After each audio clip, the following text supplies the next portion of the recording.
county chapter of a statewide single payer advocacy group.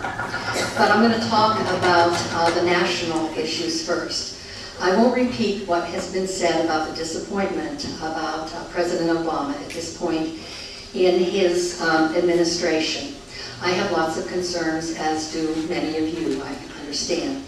However, I want to say that I think it's a bigger problem than just what our leader does. Our public institutions as a whole are in a very, very bad state of repair. And I think the healthcare debate has been a very graphic illustration of what some of those problems are. There has been an enormous amount of money spent to influence the decisions that we are making currently in Congress. And as a result, we have a great deal of difficulty making good decisions based on policy analysis as opposed to the profit of particular individuals or corporations.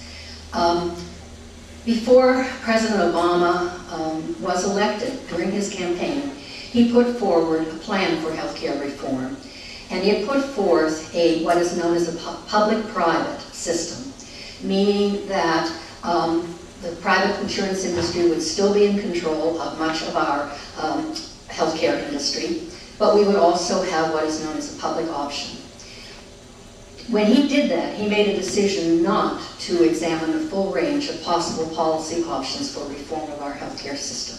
He eliminated from the get-go exploring a single-payer system. I want to say a little bit more about that a little bit later on.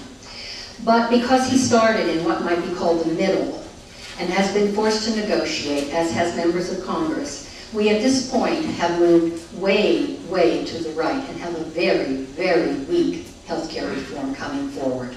The House passed a bill last Saturday night. It does include a public option, but it is a very, very weak one. There are estimates it will cover only about 6 million people, mostly self-employed and employees of some small businesses. The claim is made that 96% of the American public will be covered by the reform that is envisioned. The problem is that it will be accomplished by an individual mandate, meaning everyone will have to buy insurance from the private insurance industry. This is a bonanza for the insurance industry. It will not result in affordable coverage for the American people. If you question that, I suggest you look at what has happened to the stock prices of the insurance industry at every time in which that public option was weakened during this healthcare debate. They always go up because they know that if the public option is decreased and the individual mandate stays in place and there are no controls on what they can charge for premiums, that they are going to make an enormous amount of profit. And that, sadly, is the case. Now, there are a few good things in the bill that has come out of the House.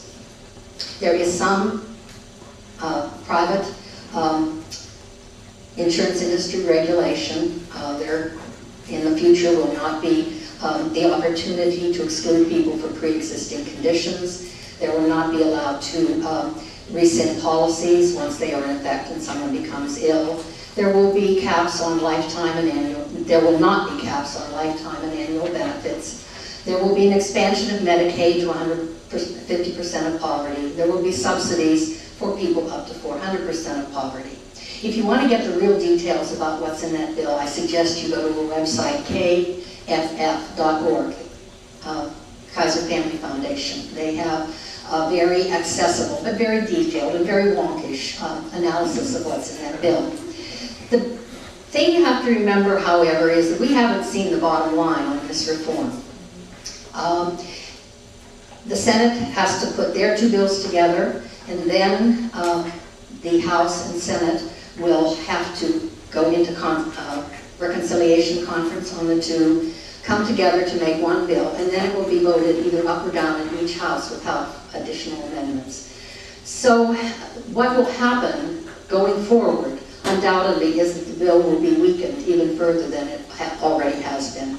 We are probably not going to have anything that can reasonably be called reform by the time we are We will have some patches placed on some parts of the disaster we call our healthcare financing system, but it is not going to provide anything like real help for the American people in dealing with this very, very great problem we have. A couple of minutes ago, I mentioned that the alternative to what we are doing at the national level is single payer. And I'd like to say just a couple of words about that. There are many people that believe because the reform at the national level is so weak that the only way we are going to manage to reform healthcare in this country is by coming at it from the state level and going up. There are a number of states that are engaged in putting forward single-payer healthcare plans at this point, California being one. So what is single-payer? For those of you who don't know, that means a publicly financed, privately administered system paid for by taxes instead of insurance premiums, based on ability to pay, on income for individuals and on payroll size for employers. That's the kind of bill that we are trying to push forward here in California. Actually, it has been passed twice by the legislature and vetoed both times by the governor. In January, it will be coming out of a Senate committee and will move forward to his desk again. May not be passed this year, but we will keep at it. And if any of you are interested in helping to move that forward, go to healthcareforall.org. You can get lots of information about the campaign and the grassroots strategy that's being used to advance it. It would provide universal coverage of comprehensive benefits for all at affordable prices. What we are getting out of the national government is not going to do anything even close to that. But most important of all, it would control costs in the healthcare system. What is happening nationally will not control costs, and the out-of-control costs are at base. The reason we have this disaster and people who are not getting care, 45,000 people a year die in this country for lack of health care. That is because costs are out of control and the system is based on a profit motive. That's what's got to change. We have to move to a system that is much more like Medicare for all. So I'll stop at that point. I look forward to your questions. It's a pleasure to be here with you. As Natalie mentioned, you are very, very important to our future and to your own. It's tremendously important that you be involved, that you make clear as young people what you want for your future. You're going to live with the system for a long time. You better be involved in making it right. Thanks very much.